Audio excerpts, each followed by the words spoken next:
ओम शांति। ओम शांति। ओम शांति। ओम शांति। ओम शांति। ओम शांति। आज 30 अगस्त 2025 प्रातः मुरली। ओम शांति। बाप दादा मधुबन। आज मीठी मधुर मुरली में बाबा ने हम बच्चों को शिक्षा दी है कि आपको रोज पढ़ा करके बाबा लायक बना रहे हैं। ये राजयोग की पढ़ाई बहुत ऊंची पढ़ाई है।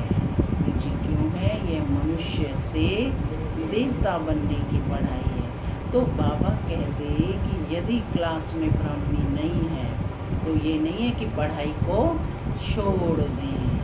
कोई भी निमित्त बन कर के पढ़ाई पढ़ाए, खुद भी पढ़नी है और दूसरों को भी पढ़ानी है। यानी ये ईश्वरीय महावाक्य हैं, इन्हें हूबहू पढ़कर सुनाना है। तो बाबा ने कहा कि क्लास हमेशा पढ़नी है, ईश्वरीय पढ़ाई प्रतिदिन पढ़नी है और जितना हो सके आत्म अभिमानी स्थिति में स्थित होने का अभ्यास करना है। कि बाबा ने कहा कि जितना दैवी गुणों की धारणा अपने जीवन में करते जाएंगे, अपनी उन्नति होती जाएगी। सुनते हैं आज के डायरेक्ट ईश्वरीय महावाक्य। ओम शांति। बाबा कहते, मीठे बच्चे, ज्ञान को बुद्धि में धारण कर आपस में मिलकर क्लास चलाओ। अपना और औरों का कल्याण कर सच्ची कमाई करते रहो। ज्ञान को बुद्धि में धारण कर आपस में मिलकर क्लास चलाओ। अपना और औरों का कल्याण कर सच्ची कमाई करते रहो। आज की मुरली से प्रश्न है, तुम बच्चों में कौन सा अहंकार कभी नहीं आना चाहिए? तुम बच्चों में कौन सा अहंकार कभी नहीं आना चाहिए? देह अभिमान। कौन सा अहंकार कभी नहीं आना चाहिए? सुनते हैं बाबा का उत्तर। बाबा कहते, कई बच्चों में अहंकार आता है कि ये छोटी छोटी बालकियां हमें क्या समझाएंगी। बड़ी बहन चली गई तो रूठ कर क्लास में आना बंद कर देंगे। यह है माया के विघ्न। बाबा कहते, बच्चे तुम सुनाने वाली टीचर के नाम रूप को न देख, बाप की याद में रह मुरली सुनो। अहंकार में मत आओ। ओम शांति। माना मैं शांत स्वरूप आत्मा हूँ, शांति मेरा स्वधर्म है। बाबा कहते, मीठे बच्चे अब घर वापस जाना है। ओम शांति। बाप बैठ बच्चों को समझाते हैं।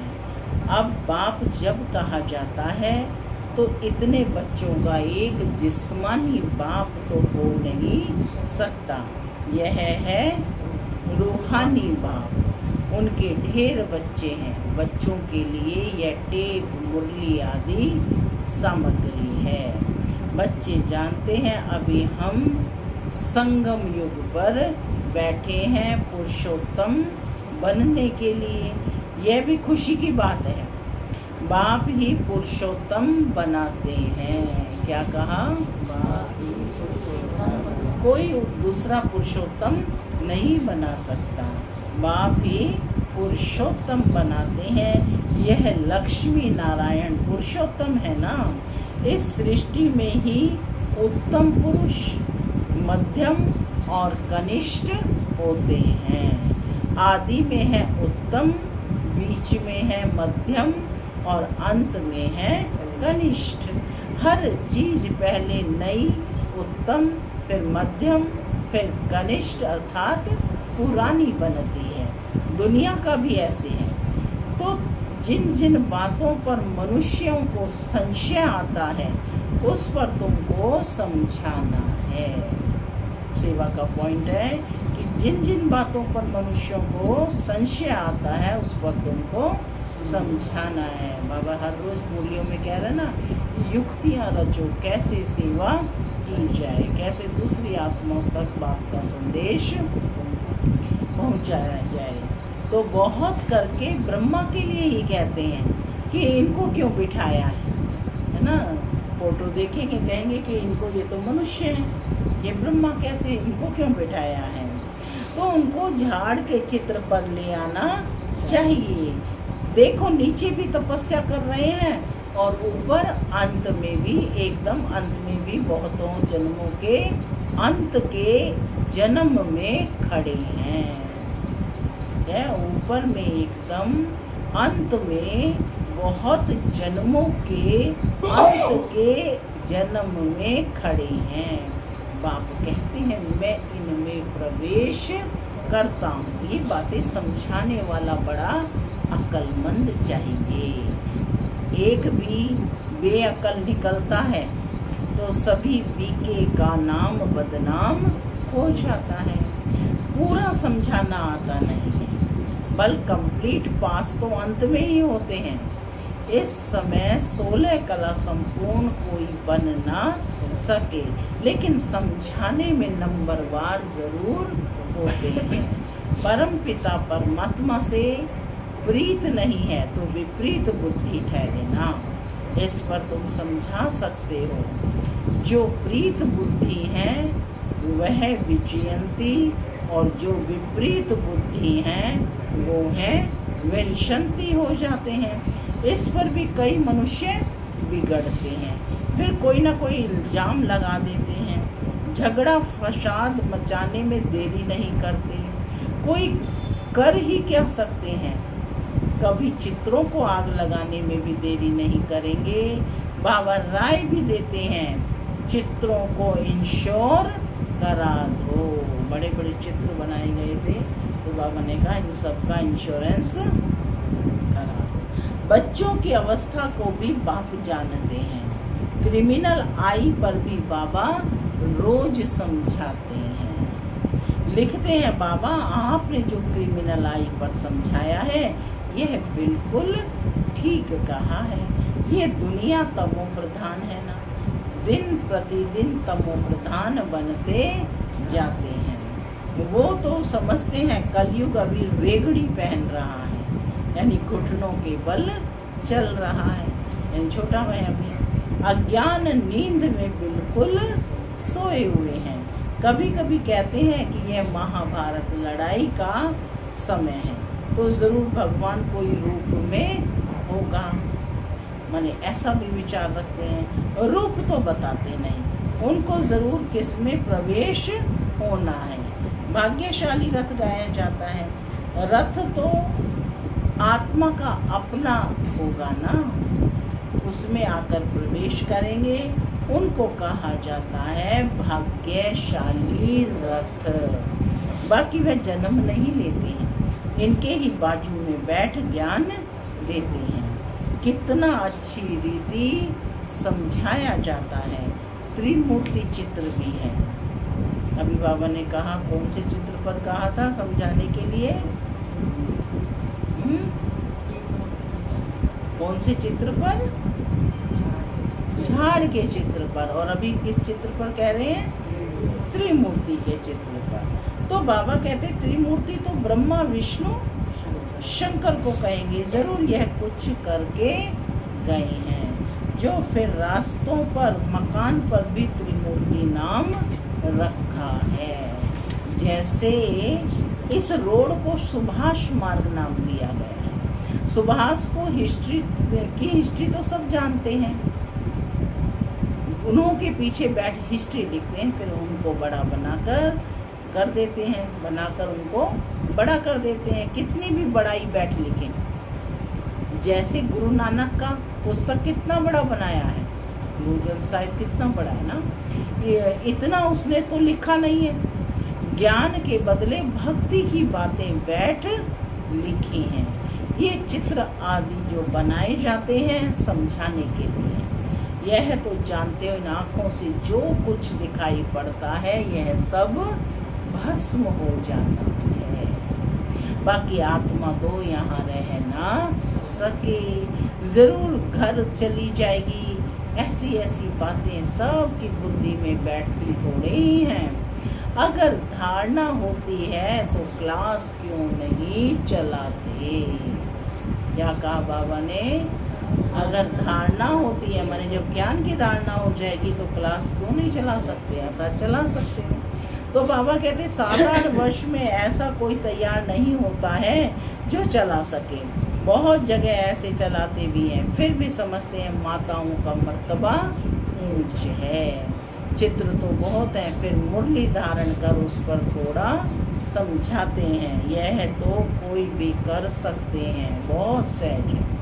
फिर पता नहीं क्यों ब्राह्मणी की मांगनी करते हैं। ब्राह्मणी कहाँ गई तो बस रूठ कर बैठ जाते हैं, क्लास में नहीं आते हैं, आपस में खिट पिट हो जाती है। मुरली तो कोई भी बैठ सुना सकते हैं, कर सकते हैं ना क्लास। कहेंगे फुर्सत नहीं। बाबा कह रहे हैं मुरली तो कोई भी बैठ सुना सकते हैं, तो झट क्या कहते हैं? फुर्सत नहीं। यह तो अपना भी कल्याण करना है और औरों का भी कल्याण करना है। माने वो अवसर मिल रहा है आपको मुरली सुनाने का और बहाना बनाते हैं। तो बाबा कहते हैं उस समय कोई बहाना नहीं बनाना है, क्योंकि आपको अवसर मिला है तो उसको सफल करो। तो बाबा कहते बहुत भारी कमाई है, सच्ची कमाई करानी है, जो मनुष्यों का हीरे जैसा जीवन बन जाए। स्वर्ग में सब जाएंगे ना, वहाँ सदैव सुखी रहते हैं। ऐसे नहीं कि प्रजा की आयु कम होती है, नहीं, प्रजा की भी आयु बड़ी होती है। वह है ही अमर लोक। क्या है वह? अमर लोक। बाकी पद कम जास्ती होते हैं। तो कोई भी टॉपिक पर क्लास कराना चाहिए। ऐसे क्यों कहते हैं कि अच्छी ब्राह्मणी चाहिए? आपस में क्लास चला सकते हैं, रड़ी नहीं मारनी चाहिए। कोई कोई को अहंकार आ जाता है, यह छोटी छोटी बालिकाएं क्या समझाएंगी, कहते हैं ना, ये छोटी छोटी बालिकाएं क्या समझाएंगी। माया के विघ्न भी बहुत आते हैं, बुद्धि में नहीं बैठता। बाबा तो रोज समझाते रहते हैं। शिव बाबा तो टॉपिक पर नहीं समझाएंगे ना, वह तो सागर है, उछले मारते रहेंगे। कभी बच्चों को समझाते, कभी बाहर वालों को भी समझाते। मुरली तो सबको मिलती है। अक्षर नहीं जानते तो सीखना चाहिए ना, हमारे लौकिक पढ़ाई नहीं पढ़ी, अक्षर ज्ञान नहीं है, तो बाबा कहते सीखना चाहिए ना। अपनी उन्नति के लिए पुरुषार्थ करना चाहिए, अपना भी और दूसरों का भी कल्याण करना है। यह है बाप अर्थात ब्रह्मा बाबा भी सुना सकते हैं ना, परंतु बच्चों का बुद्धि योग शिव बाबा की तरफ रहे, इसलिए कहते हैं हमेशा समझो शिव बाबा सुनाते हैं, शिव बाबा को ही याद करो। शिव बाबा परम धाम से आए हैं, मुरली सुना रहे हैं। यह ब्रह्मा तो परम धाम से नहीं आकर सुनाते हैं। समझो शिव बाबा इस तन में आकर हमको मुरली सुना रहे हैं, यह बुद्धि में याद होना चाहिए। यथार्थ रीति यह बुद्धि में रहे तो भी याद की यात्रा रहेगी ना, परंतु यहाँ बैठे भी बहुतों का बुद्धि योग इधर उधर चला जाता है। यहाँ तुम यात्रा पर अच्छी रीति रह सकते हो, नहीं तो गांव याद आएगा, घर बार याद आएगा, बुद्धि में यह याद रहता है शिव बाबा हमको इसमें बैठ पढ़ाते हैं। हम शिव बाबा की याद में मुरली सुन रहे थे, फिर बुद्धि योग कहाँ भाग गया, पूछ रहे हैं बाबा। ऐसे बहुतों का बुद्धि योग चला जाता है। यहाँ तुम बच्चों पर अच्छी रीति याद कर रह सकते हो। बाबा कह रहे हैं यहाँ तुम यात्रा पर अच्छी रीति रह सकते हो। समझते हो, शिव बाबा परम धाम से आए हैं। बाहर गांवों आदि में रहने से ये ख्याल नहीं रहता। कोई कोई समझते हैं शिव बाबा की मुरली कानों से सुन रहे हैं, फिर सुनाने वाले का नाम रूप याद ना रहे। यह ज्ञान सारा अंदर का है। अंदर में ख्याल रहे शिव बाबा की मुरली सुनते हैं। यहाँ कोई भी बैठ कर के सुनाए, लेकिन हम मुरली किसकी सुन रहे हैं? शिव बाबा की। ऐसे नहीं कि फलानी बहन सुना रही है, शिव बाबा की मुरली सुन रहे हैं। यह भी याद में रहने की युक्तियाँ हैं। ऐसे नहीं जितना समय हम मुरली सुनते हैं याद में है, नहीं। बाबा कहते बहुतों की बुद्धि कहाँ कहाँ बाहर में चली जाती है। चेकिंग करो अपनी, मुरली सुनते समय कहीं बुद्धि बाहर तो नहीं जाती है, इधर उधर देखते रहते हैं, कहाँ कहाँ जाती है। अपनी चेकिंग खुद करनी है। बाबा ने समझानी दी है, सावधानी दी है कि यह भी याद में रहने की युक्तियाँ हैं कि शिव बाबा की मुरली सुन रहे हैं। ऐसे नहीं कि जितना समय हम मुरली सुनते हैं याद में, नहीं। बाबा कहते बहुतों की बुद्धि कहाँ कहाँ बाहर में चली जाती है। खेती बाड़ी आदि याद आती रहेगी, बुद्धि योग कहाँ बाहर भटकना नहीं चाहिए। शिव बाबा को याद करने में कोई तकलीफ थोड़ी ही है, परंतु माया याद करने नहीं देती है। सारा समय शिव बाबा की याद रह नहीं सकती, और ख्यालात आ जाते हैं। नंबर वार पुरुषार्थ अनुसार है ना। जो बहुत नजदीक वाले होंगे उनकी बुद्धि में अच्छी रीति बैठेगा। सब थोड़े ही 8 की माला में आ सकेंगे। ज्ञान, योग, दैवी गुण ये सब अपने में देखना है। मैंने सेल्फ की चेकिंग करनी है कि मुझ में ज्ञान कितना है, योग कितना है और दैवी गुणों की धारणा कितनी है। हमारे में कोई अवगुण तो नहीं है, माया के वश कोई विकर्म तो नहीं होता है। कोई कोई बाबा कहते बहुत लालची हो जाते हैं, लालच का भी भूत होता है। तो माया की प्रवेशता ऐसी होती है जो भूख भूख करते रहते हैं। खाऊं खाऊं पेट में बलाऊं। कोई में खाने की बहुत आसक्ति होती है। खाना भी कायदे अनुसार होना चाहिए। ढेर बच्चे हैं, अब बहुत बच्चे बनने वाले हैं। कितने ब्राह्मण ब्राह्मणियां बनेंगे? बच्चों को भी कहता हूँ तुम ब्राह्मण बन बैठो। माताओं को आगे रखा जाता है। शिव शक्ति भारत माताओं की जय। बाप कहते हैं अपने को आत्मा समझो और बाप को याद करो। स्वदर्शन चक्र फिराते रहो। स्वदर्शन चक्रधारी तुम ब्राह्मण हो। यह बातें नया कोई आए तो समझ ना सके। तुम हो सर्वोत्तम ब्रह्मा मुख वंशावली ब्राह्मण कुल भूषण स्वदर्शन चक्रधारी। नया कोई सुने तो कहेंगे स्वदर्शन चक्र तो विष्णु को है। यह फिर इन सब को कहते रहते हैं, मानेंगे नहीं, इसलिए नए नए को सभा में अलाउ नहीं करते हैं। यह फिर इन सब को कहते रहते हैं, समझ नहीं सकेंगे, क्योंकि नए जो आएंगे तो वह समझ नहीं सकेंगे। कोई कोई फिर बिगड़ पड़ते हैं। क्या हम बेसमझ हैं जो आने नहीं दिया जाता? क्योंकि और सत्संगों में तो ऐसे कोई भी जाते रहते हैं, वहाँ तो शास्त्रों की ही बातें सुनाते रहते हैं। वह सुनना हर एक का हक है, यहाँ तो संभाल रखनी पड़ती है। यह ईश्वरीय ज्ञान बुद्धि में नहीं बैठता तो बिगड़ पड़ते हैं। चित्रों की भी संभाल रखनी पड़ती है। इस आसुरी दुनिया में दैवी राजधानी स्थापन करनी है।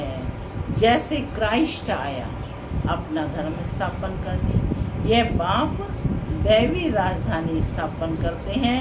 इसमें हिंसा की तो कोई बात नहीं। तुम ना काम कटारी की और ना स्थूल हिंसा कर सकते हो। गाते भी हैं मूत पलीती कपड़ धोए। मनुष्य तो बिल्कुल घोर अंधियारे में है।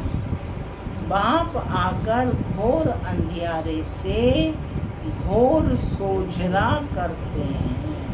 फिर भी कोई कोई बाबा बाबा कहकर फिर मुंह मोड़ देते हैं, पढ़ाई छोड़ देते हैं। भगवान विश्व का मालिक बनाने के लिए पढ़ाते हैं। ऐसी पढ़ाई को छोड़ दें तो उनको क्या कहा जाएगा? उनको कहा जाता है महामूर्ख। बहुत कठोर शब्द यूज कर रहे हैं बाबा। जितना जबरदस्त खजाना मिलता है, ऐसे क्या कहा बाबा ने कि कितना जबरदस्त खजाना मिलता है, और ऐसे खजाने को बाबा कहते बच्चे छोड़ देते हैं। तो वो कौन हुए? महामूर्ख। ऐसे बाप को थोड़े ही कभी छोड़ना चाहिए। एक गीत भी है, आप प्यार करो या ठुकराओ, हम आपका दर कभी नहीं छोड़ेंगे। दुनियावी गीत है ना ये। आप आए ही हैं बेहद की बादशाही देने, छोड़ने की तो बात ही नहीं।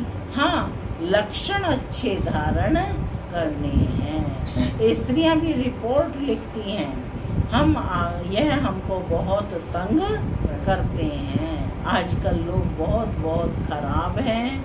बड़ी संभाल रखनी चाहिए। भाइयों को बहनों की संभाल रखनी है। हम आत्माओं को कोई भी हालत में बाप से वर्षा लेना है। बाप को छोड़ने से वर्षा खलास हो जाता है। निश्चय बुद्धि विजयंती, संशय बुद्धि विनशंती।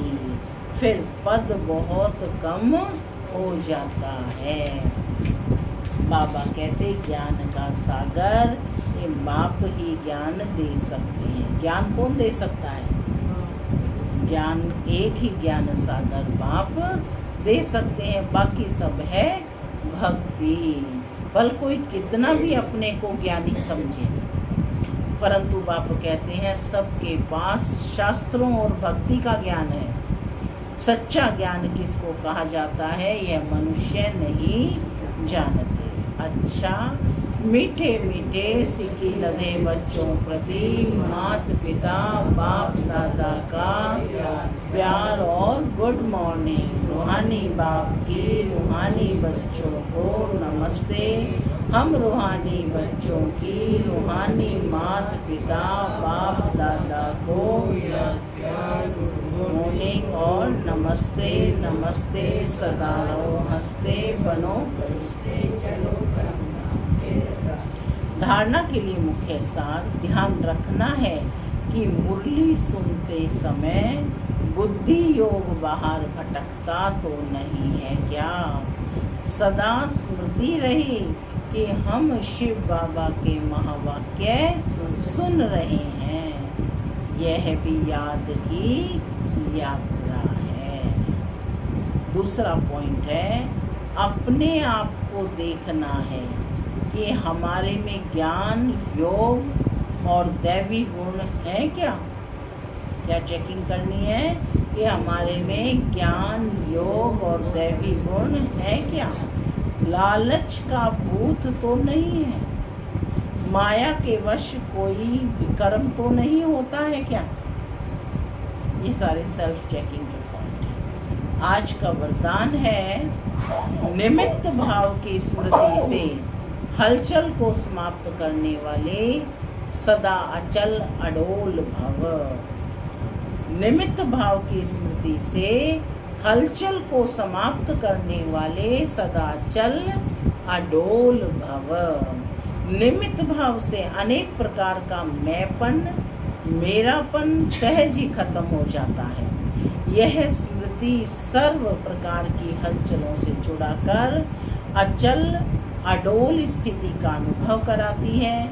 सेवा में भी मेहनत नहीं करनी पड़ती, क्योंकि निमित्त बनने वालों की बुद्धि में सदा याद रहता है कि जो हम करेंगे हमें देख सब करेंगे।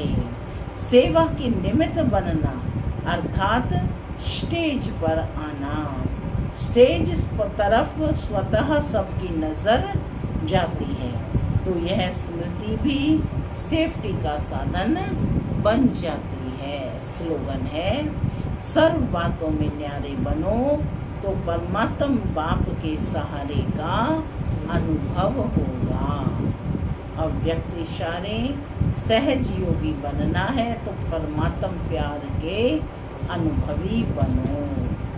वर्तमान समय भटकती हुई आत्माओं को एक तो शांति चाहिए, दूसरी रूहानी स्नेह चाहिए। प्रेम और शांति का ही सब जगह अभाव है। इसलिए जो भी प्रोग्राम करो उसमें पहले तो बाप के संबंध की, स्नेह की महिमा करो और फिर उस प्यार से आत्माओं का संबंध जोड़ने के बाद शांति का अनुभव कराओ। प्रेम स्वरूप और शांत स्वरूप दोनों का बैलेंस हो। ओम शांति।